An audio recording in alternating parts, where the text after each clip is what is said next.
I actually have not seen a lot of Centaur recently at all, but they go for it. And when you look at Grimstroke and Phoenix, you don't really see a big reason why Centaur is picked up besides Stampede against the egg, right?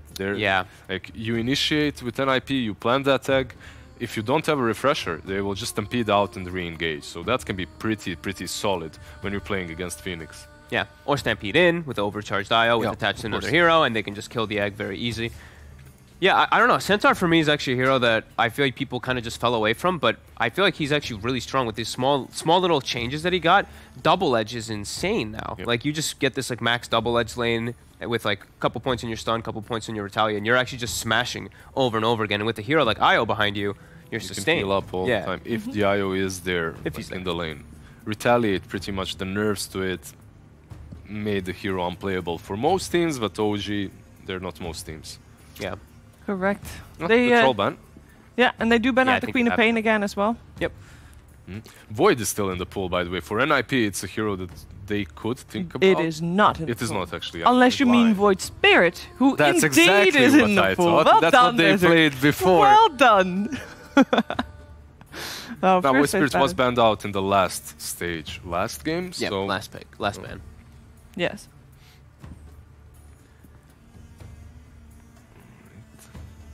Okay, so you want to be able to ban out heroes that like pair well with this IO and are good versus the Phoenix in particular. So I mean, Pro is the best one first. Are we not worried about Venomancer and Doom anymore? Is it Wait. They banned Beastmaster, They right? banned Beastmaster. Yes. Yeah. So attack speed aura, right, versus Egg, and just Roar versus Pango, right? The hard lockdown versus But you the have a Thunder. Centaur. It's OG, man. It could be mid Centaur. It could be carry Centaur. I mean, after Tidehunter mid, why not Right? Centaur mid? Like, it's possible. That is definitely true, though. That agree. is interesting to see that they actually ban a beast. Like that's they basically ban an offlaner, even though you normally assume Centaur is the offlaner. Yeah. I think they know more, obviously. These teams, we are talking about how teams aren't really playing a lot, aren't screaming a lot, but I believe they know something more because they ban out the Beastmaster and the Doom. Okay, both of these can be played mid as well, but usually are considered your off lanes. Yeah. I mean, it makes sense why they ban it, like for the reasons versus those two heroes. But the fact that it's a Centaur, it makes it a little strange. See, NiP they ban out the Doom, another hero that could have been pretty devastating. And there's a lot of different, as we've seen, you know, Doom can be played in so many different roles. I would love to see. I'm not sure we'll see it, but something that's pretty cool with that Centaur is Grimstroke, and it's also really good versus Pangolier. It would be a sick hero to pick up for OG. I'm not sure if Wisp is transitioned into a support, how this combo like Wisp plus Grimstroke would really work out for them, but it would be a good pickup for them. The Void There's Spirit. the Void Spirit ban. And there's the Grimstroke. Good call. Yeah, works out. So too well versus both these heroes. I love that Silence versus the Phoenix is really devastating, and versus Pango, of course, the Leash. And super long stuns. Centaur is always going to make Inkswell very easy to utilize. It's something that Virtus.pro used to do quite a lot with Rezo and Centaur, because that's what he plays all the time. Is like Grimstroke, Inkswell, and then you jump in, you stun, you follow up with Inkswell stun. And with the Inkswell talent to make Inkswell go faster, you're basically having a surge. It's super short cooldown as well. Yeah. And also, one of my favorite ones is Grimstroke. I mean, I don't even... we're getting all the surges here. Another fun combo is also the double edge, right? If they're soulbound together and you double edge on top of them, the double, it's insane amount of burst damage if they do get comboed up. Oh. Okay. All right. We're going to see the Invoker out here, so a lot of team fight being built up for NiP in their first 3 picks. I mean, they have to. That's the only way they're going to win, is it not? Being able to fight it back versus OG, definitely can be a possibility. There's no way you can avoid fights, so you better just, embrace it. But you're picking that Invoker early. You have no idea what he's playing versus. I do not really like this pick that early on. He can just get counterpicked way too easy, and you're playing versus an Invoker specialist. So Thompson now has all the ideas. He's probably like, oh, Pugna looks great, something like that just hard counters the Invoker throughout the majority. Anything aggressive, right? With a lot of reach that can get on top of him. Then you have follow-up with the Wisp relocate. It can be a tough Invoker game. Yep. They did ban Invoker previous games, so they did give some respect for Ninjas in Pyjamas during that time. We got the Sven coming out as well. Nice against the IO. And then you kind of target around it. The gyrocopter, IO gyro combo. It's the age-old rivalry, right? You have Sven on one side, you have Wisp and Gyro on the other. Who's gonna farm faster and who's gonna join fights more often? If you create enough space for Sven and enough stacks, he definitely can match up the farming speed of Wisp and Gyro. And he's pretty much the only, I would say, one of 2 or 3 carries that can do that. Yeah. And he's been buffed up quite heavily recently. So there's that, but... He doesn't have a great steroid. He has one in the mid-game with Alacrity, but steroid to farm or anything like that, he doesn't actually have any type of boost just yet. So I'm not sure. Yeah, he's got his ulti. Yeah. And Warcry and everything. Yeah, he's got his abilities. He's his own steroid. Yeah. How worried are we at the moment for Ninjas in Pajamas in this game? Because it looks really good from OG, and this time the one thing that we said previous game that might be trouble for OG is that we didn't feel like they had the, obviously it turned out to be wrong, but or at least, you know, they didn't have the right pairing with the IO, it wasn't a troll or something like that, you know. Now they have a gyrocopter. Yep. It looks way more normal, right? It looks even like better than their previous draft. Let's not say better, let's say we can understand it. Like that first draft was a little bit hard to comprehend. This one, so maybe it's worse because we're able to get on their level, and that on itself is already a sign that we have figured it out. Obviously, Ninja Pajama's gonna have to figure it out. Unless it's some Watson Grimstroke. Nah, it's not happening, but... I just see lots of battling coming. Yeah, I love the Vano ban as well. Like, basically when you're Sven, what do you hate? You hate heroes that kite you well, right? And banning out anything that does that is pretty good for NiP. But still though, could it be Thompson Gyro mid? Still definitely a possibility. Right? Versus Invoker, it wouldn't be the first time. Maybe that's what they're thinking as well, banning out the Venomancer. Yeah, it's like still, maybe not still getting in their heads, right? Now it's like, oh, they're convinced that this is a Gyro carry, and then, oh, quick switch up, pick something else that's actually very good in this position versus the Sven. Meanwhile, OG, they ban out the Jakiro. Obviously, when it comes to NiP, they need a support for their last pick.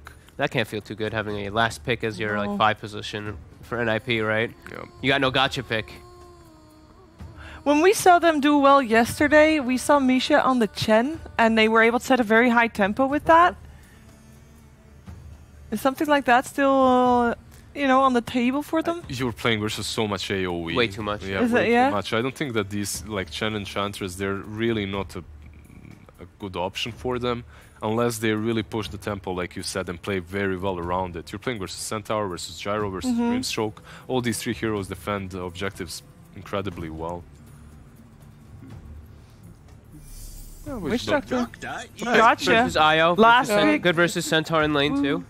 Like, whenever you see a big bulky core on the offlane, having that Maledict on your side is really good. Also, you're like Fox just said, you're playing versus Wisp. There aren't many heroes that mess with that combo well. It's basically Disruptor, Winter Wyvern, Witch Doctor, and perhaps Silencer in some games. But okay, they're gonna go for their Abaddon. So is that IO carry now? Looks like it. I mean, last time it was a no-till Abaddon, right? Yeah. So it's IO carry, 5 position, Abaddon, Grimstroke 4, Gyro mid, Centaur offlane, right? Yeah, that's what I'm thinking. Yeah, because pretty strong. Usually I wouldn't rate position 4 Grimstroke that well, like that highly, but when you're playing it with a Centaur on the lane, it's actually really strong. Yeah, and it's a good hero in this game because, as we mentioned before, versus the first 2 heroes that he sees, it's just a phenomenal Grimstroke game just right off the bat. You already have such good heroes that you can silence and tag up with your Soulbind. Yeah. Now the odds are again really into OG's favor. No surprise there, but I wanna hear from you guys. You know, there's a lot of NiP fans out there as well, and they want to hear what needs to happen for NiP to have a good game and be able to force a 3rd game. How does that game happen? Sven has to be able to get an actual time where he can sit back and farm a little bit while his team is doing. The one concern I have is like Invoker and Sven, if they both like take a moment to step back and farm, we know how OG style is going to be. They're going to run at them and run them down. So I think they're going to need the Invoker to really step it up and be aggressive early game. I don't think he can actually back up and play passive, start hitting some creeps in the back, like in the jungle. He has to just play super active. So I'm looking at Supreme to be the X factor in this one for them. I would add Saberlight in there as well. Like Supreme and Saberlight, this duo. They gotta play together. They have to be hard. very active early on, and on the safe lane you can't make any mistakes. You have Witch Doctor and Sven. You can actually win that lane if you combo your stuns and Maledict properly. So that's the lane I think we should look out for as well. All right, well, let's find out how Ninjas in Pajamas is gonna do against OG in game number 2 with Capitalist and Jenkins. No mistakes. That's what Lizard is asking from Ninjas in Pajamas, and it seems like that is the sort of position that OG puts themselves in, or maybe puts the enemy team in, is that they can afford some mistakes. They can afford to feed away some first bloods and stuff, but it doesn't really seem to matter because once their strategy comes together, it just seems unstoppable. Right, and speaking of strategy, you know, when you see the IO gyro, you immediately think, oh, this is the standard IO support gyro carry, and then you see the Abaddon come out last pick, and all of a sudden it's like, oh, this is the exact same thing as the Tidehunter, except with the gyro mid, basically. So they're in their element. It's the same thing. In this game, we're going to see if the Darkseer ban actually works out, if Centaur is a good replacement, and if the IO is more important than the Darkseer in this strategy. It's certainly, no, there's no doubt, right, that the Centaur is going to be a worse version of the Darkseer, right? Yeah, it's just a question of how much worse it is. Right, exactly. Because IO is irreplaceable, right? There's no hero you can put in that does what IO does. It's hard to think of one. It really is. They don't have the Oracle. They do have this Grimstroke this time as well. Nice pairings, though, with the Grimstroke. Yeah, certainly. They pretty much said this is a more offensive version, right? A lot less save, but their damage output is really high because Centaur is a much more offensive hero with his burst damage that he comes into play. The Grimstroke Inkswell comboed with that. Seb and Charlie having a bit of standoff right now as they're dropping each other's items, and well, the swinging is going to start. Charlie hoping that he's going to work Seb back into what is a setup from Misha and Era as they pop out. It was a bait all along, and the Sunstrike, it's not needed. Misha will take the kill instead. They won't get the bounty runes for it, though, as that was 3 for Ninjas in Pajamas. I wish I was looking at Seb's camera. I bet he had a big smile on his face for that. Yeah. That's a pretty hilarious way to feed First Blood. I don't know if you'd be too upset with that. You're just kind of trying to man up. I'm surprised there wasn't any sort of all chatting. Yeah. You know, just like, I thought we were having a manly duel. Yeah, one-on-one. really. There was no honor to that situation whatsoever. No, that was a core fight. That was a duel. So as the panel was talking about pretty early on, Thompson is going to be playing in that mid lane matchup against Supreme. Exort Invoker for him. I do think this is such a cool concept to run this IO as a carry and then have a support in the lane that you can pair up with, and then have a mid that you can pair up with in the mid game. Like it just seems like OG believes that this is the thing. Like this is just a broken thing, and if you can do it, I think they've had Wisp in all of their last like 7 or 8 games. Yeah, and that's the thing I'm kind of pointing to, is that like they have so many, they're so fluent with IO at this point in time that they have a wealth of strategies to run with it. But they are IO strategies. Yeah, and we were talking about that up in the green room. Maybe, you know, banning the Darkseer, I think that definitely was what made that last game look so hilariously good for them. Yeah. But with that being said, it's OG, and so they clearly are going to have more IO strats than they have Darkseer strats, I would say. But is it better? That's the question. Yeah. And besides OG's shift in strategy, how do you feel like Ninjas in Pajamas adjusted? Because obviously they had to guard. They left a lot of things left out in the pool, right? They banned the Darkseer, but they still had to guard against this strategy. What do you think they switched up from Game 1 to Game 2?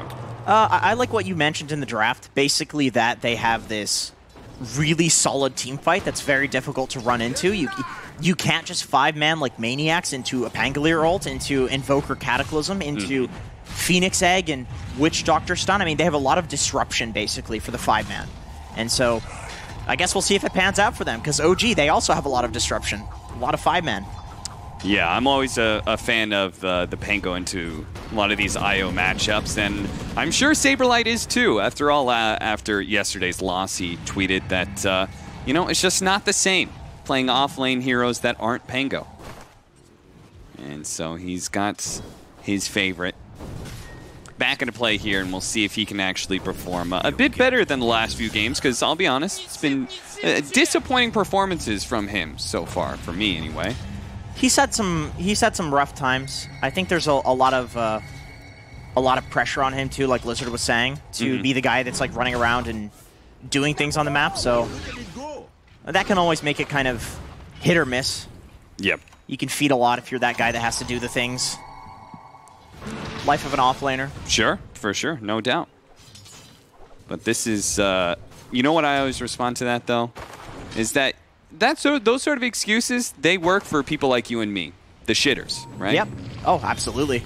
Every day. When it comes to people who are aspiring to, you know, win a TI, you got to be able to step up that performance every single time. True. You know, you got to be able to keep those bad games to an absolute minimum.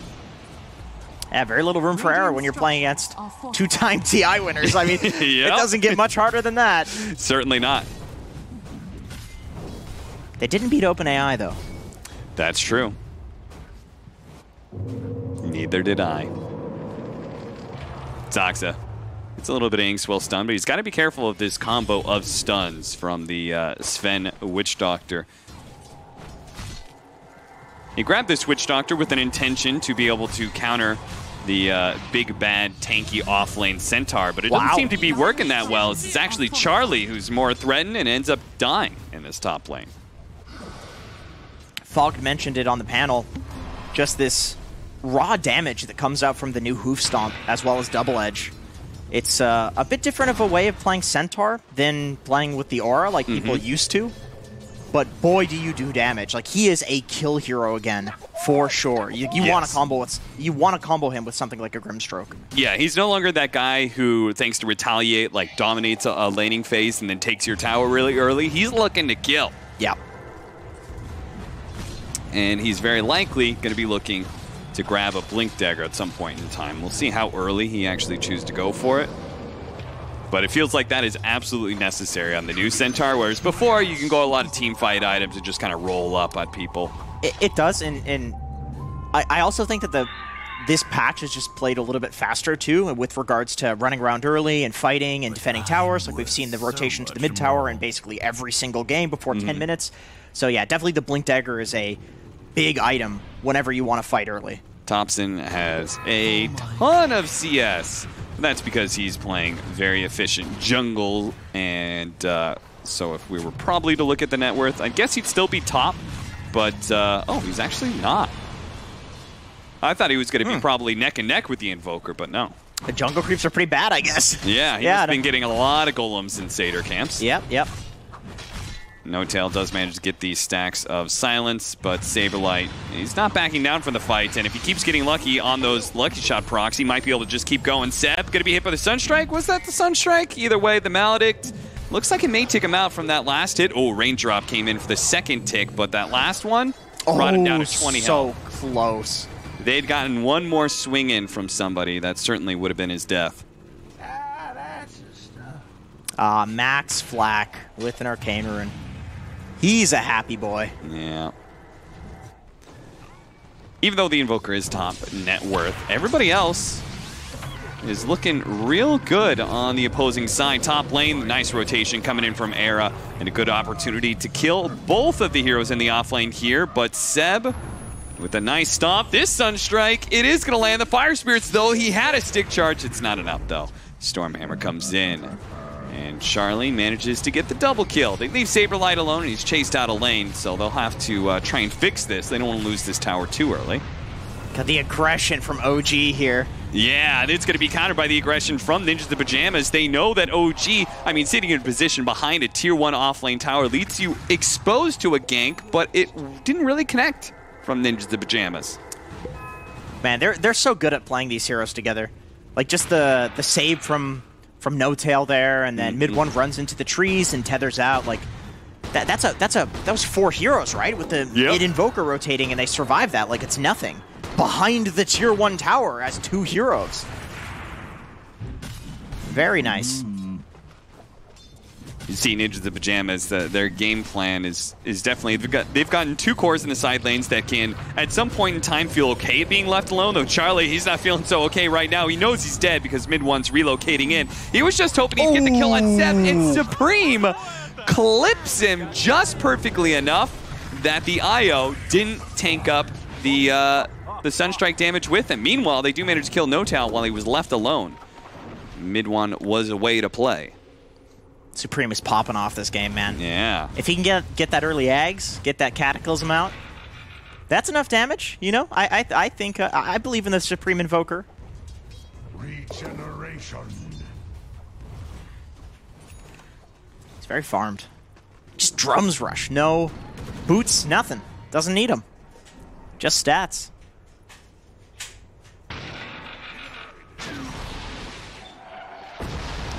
Dropping off a farming ultimate as he knows there is a gank lying in wait thanks to his high ground ward there on the right-hand side.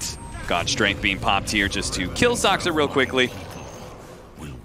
Won't be able to do much past that, though. Really difficult to sit in this lane with almost any hero, really. You know, Witch Doctor Sven, it's like just between their nukes alone, they have enough damage to kill most heroes. Like, look at this. Seb has to back away. He's got no tail, though, to help him out. And sure enough, it looks like he's going to be rushing the Blink Dagger first. No early hood pickup or maybe full-out pipe. That Photic Shields. Ooh.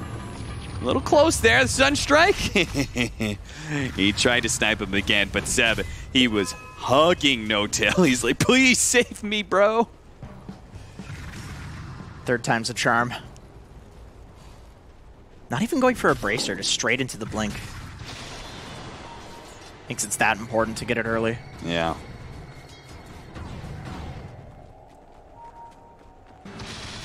Two to 6 Ninjas the Pajamas. Having, I guess what could be a better laning phase unless this setup. What a nice double stun combination. Charlie's still tanking up to survive, though. And so it wasn't the big kill on the carry that they were really hoping for. I think it's about the right time that Arrow rotates up to this lane. I think as soon as NoTal shows up, and Thompson, he's not winning the farm game, but he's winning the XP game. Almost level 11. Oh my God. Look at him. Very efficiently getting all of those double damage flat cannon shots onto Supreme. I'm not sure how much it'll matter because Thompson isn't really sitting in lane anyway. He's just sweeping back and forth from the right-hand side to the left-hand side, just clearing through neutral camps and occasionally getting a creep wave that pushes in. Could you imagine being mid one and you finally, like, you get to go back from the horrible off-lane position to a core position to carry, and then you're just on Wisp every game, and, like, Thompson's the real carry? Fun? It's the you know, the yes dear meme. I don't know that one. All right, well, I'm not gonna go into that one. It's like a husband and wife thing. Saberlight sitting up here on the high ground. Oh, missing a swashbuckle. He had his ultimate ready to go too, but I guess he really thought he was maybe gonna be diving a bit. Soxa. Well, he's immediately gone on by Charlie, but multiple TPs coming in from OG. Fortunately, the Soulbind doesn't really latch to anybody else, and Charlie's just going to go straight up for a TP out. It's going to be a close call, but the magic damage is too much for him to handle. Meanwhile, Seb, he gets taken out on the other side of things. Saberlight, though, is going to roll out of his Rolling Thunder soon. They got more heroes closing in. The Invoker is rotated from that mid lane to try and sandwich onto Thompson here, who's still looking to be able to chase down Misha. Throws out and hiding away in the trees, trying to get away from this rocket barrage as best he can. Now Saberlight trying to help out here. Yes, the support is dead, but if Supreme can actually get this kill onto Thompson, it'd be well worth it. And with the help of the Phoenix Egg, it's looking like they should be able to get it. Thompson, he actually did a nice play there in turning around and trying to kill Saberlight, knowing he was dead anyway. Unfortunately, his damage just came a bit shy. NoTal, removing one of those fire spirits, will stay alive. He'll be okay here. Yeah, Thompson doesn't seem like a runaway kind of guy to me. It's like, no, he just engages in Mortal Kombat, and really it's you or him. It's kill or be killed. And sometimes it's both. Yeah, this is true. This is true. And I think Thompson's usually happy with that. Oh, yeah. That might be the height of experience for him. Come on, I killed someone and I died. Yeah. All he wants is death. I mean, at this point, how could he not? He just used his tether, so mid one is a little bit of an awkward position. He has to actually break the tether to make sure he doesn't get paralyzing cast comboed. It did cost the Stampede to come out from Seb, just to make 100% sure he was going to be okay there. God, he's got so much effective HP at 12 minutes. Yeah. And you know what's really annoying about both their cores, too, is that they're so fast in this game. Like, if you don't have Stampede, still, IO and Gyrocopter, there's some pretty fast cores. Yeah. They move around the map very quickly, so it's gonna be tough for Ninjas in Pajamas at times to stick onto them. Supreme gonna be caught here by Seb. The blink in, stun with the Inkswell. It is such a potent combo with these blink stunners. As you could see, they didn't even need the extra stun. If he had like 1,000 more HP, he probably still would have died. Yeah, I think that's also just the utter most important hero to catch. Oh, he was trying to go for the Rolling Thunder, but that was right as Seb chose to jump in, make his initiation, make himself loud and proud in the mid lane, take that mid-tier 1 tower. That is all important for OG. Meanwhile, where's Thompson at? He's just farming. Farming away on the top lane. Having a good time up here. It's quiet for Thompson. It's funny because it's like he's playing the Gyrocopter in the IO Gyro combo, except for he doesn't have the relocate. He's alone. Yeah, he's totally alone. Like, I expected Ninjas in Pajamas to make more conceited effort to smoke up and try and gank Thompson while he's farming up all those camps in mid lane. But maybe they're too afraid of, like, the counter rotate in from the IO or something? Yeah, the relocate and, you know, where's the Abaddon at? And yeah. So forth. They also don't have the greatest ganking heroes. For sure. No. You would need, like, who's your best setup? It's your carry. It's the Sven, right? I mean, Invoker, Quas, Exoric's not particularly good. Yeah. Cask? That sounds rough. If you can get Cask and then maybe the follow-up of Rolling Thunder, then it'd be okay. But you're right. It has to be a core. Yeah. It has to rotate out. And, well, it's a little difficult to do that while going unnoticed. Especially in this day and age of Dota 2. Yeah, people are pretty fast. I think you're okay if you're NiP with going late. Like, it's hard to tell because you have this super strange draft from OG. Maybe it's a little less strange because they've been running it for the past 2 days, but, you know, this is not something people are super practiced against. But I still feel like if you're NiP, you kind of feel like you have the late game if it goes there. You have Invoker and you have a Sven. These are some hyper carry late game heroes. Mm-hmm. So you're not against playing on your own side of the map and farming, as long as it's not going horribly, which, it's going okay. Yeah, 4,000 net worth lead for OG is a pretty significant amount for 16 minutes in, but it could be worse. Yeah, for sure. Aether Lens complete for Saksa. A missed gank there in the bottom lane as Saberlight quickly got out of there. Heads to the mid lane trying to complete his Vlads. We've got Echo Saber into BKB for the Sven. You think he goes an Aghanim Scepter in this game to try and keep up with these really mobile heroes? I think you have to. I think you have to. I don't see how you're going to ever kill somebody with an Abaddon behind if you don't have an Aghanim Scepter to engage and re-engage and re-engage. Did you mention that? This is the first time I'm seeing it. He's building into a Hanamitis on that Centaur. You know, I can get behind that. I can get behind that. I mean, once you have the Blink Dagger, if you feel like you already have enough sustain, what do you really need on center? You don't buy a BKB, you know? Mm-hmm. You don't buy a Force Staff. Like, really, all you need is the Blink. And silence on a Saberlight. It may spell his doom here as Seb comes in. That potent amount of damage, man. It is destroying Saberlight. And once again, I hate to say it, but he is having a rough one right now. Yeah. Last few times he's trying to get off the Rolling Thunder, he's just been a bit too slow. OG have been playing nice and fast as they move around the map, go from one kill to another as they're going to be able to catch Misha here. Supreme is somewhere in the location. No, he's not. He TP'd out to the other side of the map. He's like, nope, nope, nope. We are playing a game of hide and seek at this point in time where they're going to try and hide their cores around the map to get farm, and I guess it's going to be some supports dying around the map. So there are 2 heroes without boots in this game. One of them doesn't have boots because they can't afford it. Yeah. And the other one doesn't have boots because they don't need it. Let's see, did I get that right? The beauty of IO. 2 heroes. Yeah, poor Witch Doctor. Poor Witch Doctor. Like literally poor. Like, he's very poor. Very, very literally poor. As literal as it gets. Does he have a win lace at least? He does. He does. I love that so much. Because it means he's got the shoelaces, but not the shoes. That's sad. That's kind of sick. That's kind of. That's yeah. Oh. It's a little perverse if you were to laugh at him like that. But I think there's a bit of a sick perversion there, for sure. To quote CCNC. Well, he wouldn't be talking about this Pango anyway. No. Let's not get into NA Dota lore here.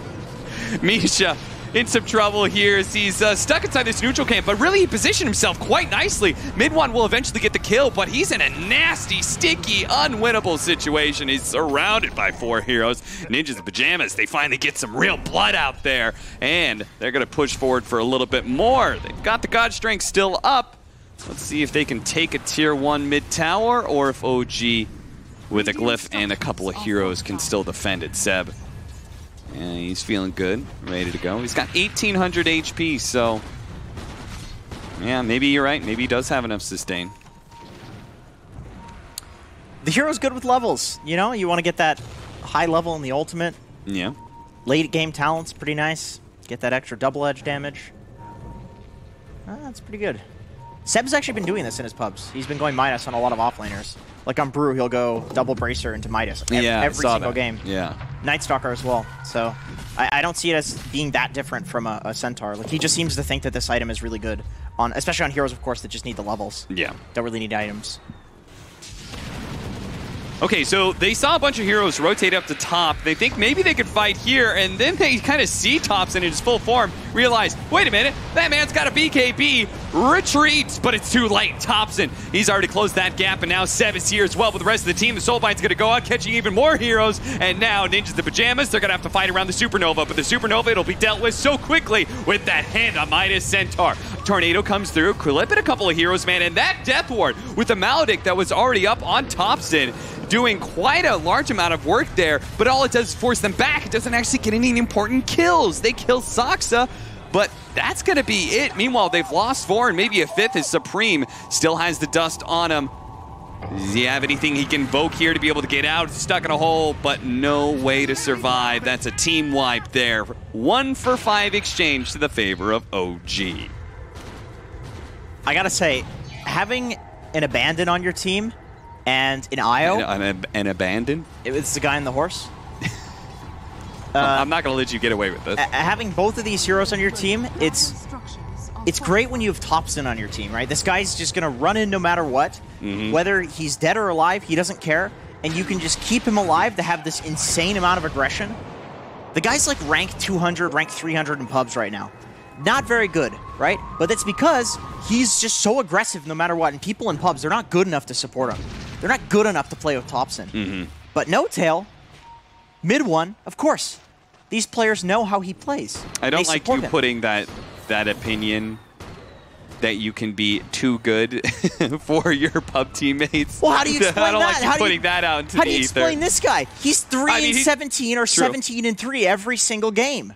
He's also playing a lot of crazy stuff, right? And I think that's one of the crazy, like, what I love about OG is that a lot of these drafts come together because it feels like they always are experimenting, whether it's Thompson individually by himself or the team as a whole. Probably, I have no doubt that like scrimming against them is probably just like a bit of a mind screw in itself every single time, because there's probably some really terrible stuff they come up with that doesn't work that we'd never get to see. Yeah, definitely.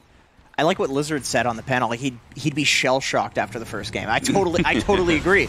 I don't know what to think about. Yeah, what you said you were speechless. I was. I'm trying to think of things. There's nothing to say. I like this. Well done by Ninjas the Pajamas. 3-man smoke. They've been pressured so much, and they've been keeping most of their cores off map a lot of the times that OG, they don't really have a whole lot to signal.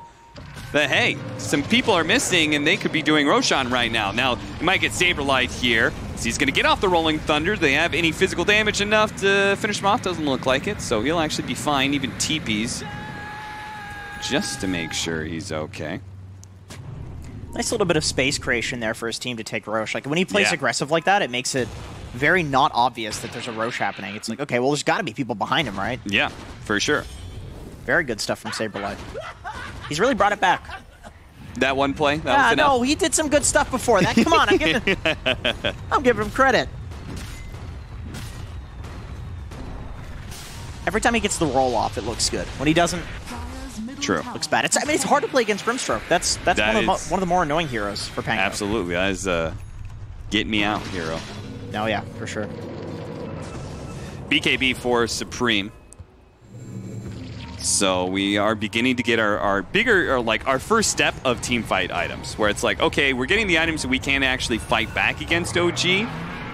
We'll see whether or not they can actually win that fight, though, as Seb is able to use the Stampede to get out Supreme. Another missed tornado from him.